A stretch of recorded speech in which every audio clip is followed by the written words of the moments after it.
Hi everyone, this is the next chapter of Matilda by Roald Dahl, illustrated by Quentin.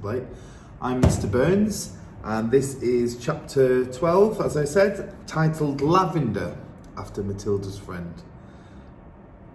In the middle of the first week of Matilda's first term, Miss Honey said to the class, "I have some important news for you, so listen carefully. You too, Matilda. Put down that book for a moment and pay attention."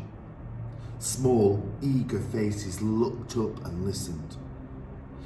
"It is the headmistress's custom," Miss Honey went on, "to take over the class for one period each week.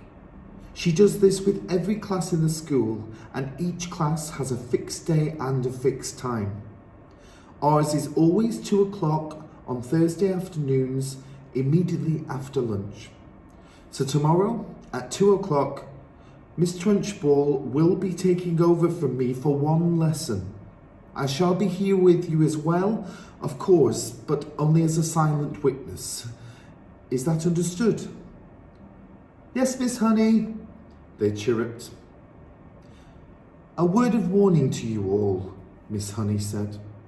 "The headmistress is very strict about everything. Make sure your clothes are clean, your faces are clean, and your hands are clean. Speak only when spoken to. When she asks you a question, stand up at once before you answer it. Never argue with her. Never answer back. Never try to be funny. If you do, you will make her angry, and when the headmistress gets angry, you had better watch out." "You can say that again," Lavender murmured. "I'm quite sure," Miss Honey said, "that she will be testing you on what you are meant to have learned this week, which is your 2 times tables. So I strongly advise that you swat it up when you get home tonight. Get your father or your mother to hear you on it." "What else will she test us on?" someone asked. "Spelling," Miss Honey said. "Try to remember everything you have learnt these last few days. And one more thing. A jug of water and a glass must be on the table here when the headmistress comes in. She never takes a lesson without that. Now, who will be responsible for seeing that it's there?" "I will," Lavender said at once.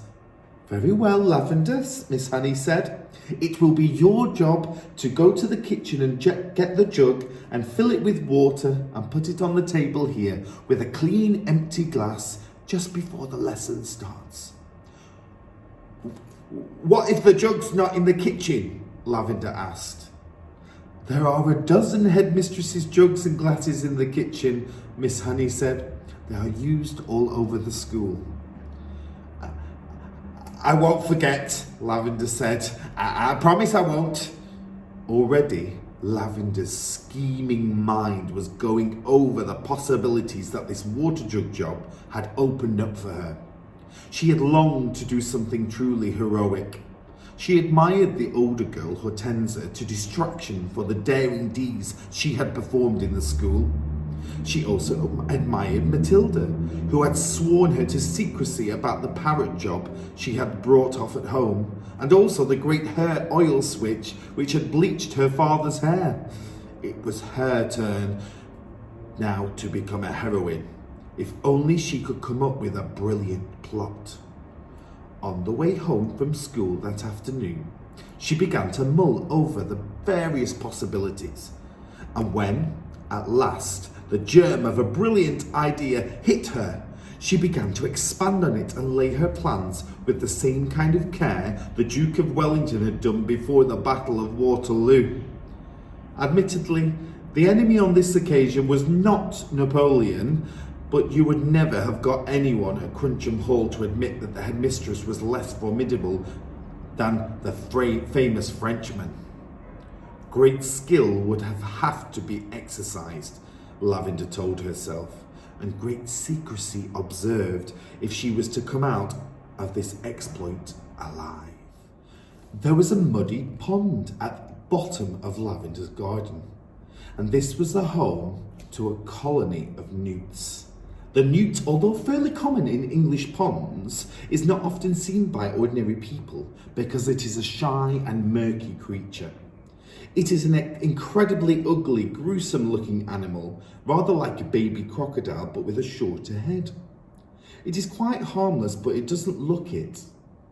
It is about 6 inches long and very slimy, with a greenish-grey skin on top and an orange-coloured belly underneath. It is, in fact, an amphibian, which can live in or out of water. That evening, Lavender went to the bottom of the garden, determined to catch a newt. They are swiftly moving animals and not easy to get hold of. She lay on the bank for a long time, waiting patiently until she spotted a whopper. Then, using her school hat as a net, she swooped it and caught it. She had lined her pencil box with pondweed ready to receive the creature, but she discovered that it was not easy to get the newt out of the hat and into the pencil box. It wriggled and squirmed like quicksilver, and apart from that, the box was only just long enough to take it. When she did get it in at last, she had to be careful not to trap its tail in the lid when she slid it closed. A boy next door called Rupert Entwistle had told her that if you chopped off a newt's tail, the tail stayed alive and grew into another newt 10 times bigger than the first one. It could be the size of an alligator. Lavender didn't quite believe that, but she was not prepared to take the risk of it happening. Eventually, she managed to slide the lid over the pencil box right home, and the newt was hers. Then, on second thoughts, she opened the lid just the tiniest fraction so the creature could breathe. The next day, she carried her weapon to school in her satchel.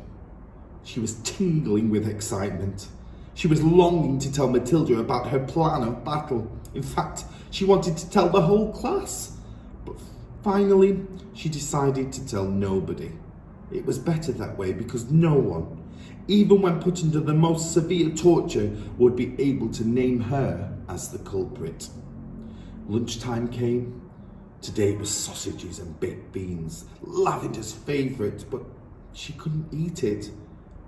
"Are you feeling all right, Lavender?" Miss Honey asked from the head of the table. "I had such a huge breakfast," Lavender said. I really couldn't eat a thing." Immediately after lunch, she dashed off to the kitchen and found one of the Trunchbull's famous jugs. It was a large bulging thing made of blue glazed pottery. Lavender filled it half full of water and carried it, together with the glass, into the classroom and set it on the teacher's table. The classroom was still empty. Quick as a flash, Lavender got her pencil box from her satchel and slid open the lid just a tiny bit. The newt was lying quite still. With great care, she held the box over the neck of the jug and pulled the lid fully open and tipped the newt in. There was a plop as it landed in the water. Then it thrashed around wildly for a few seconds before settling down. And now, to make the newt feel more at home, Lavender decided to give it all the pondweed from the pencil box as well. The deed was done. All was ready. Lavender put her pencils back into the rather damp pencil case and returned it to its correct place on her own desk. Then she went out and joined the others in the playground until it was time for the lesson to begin.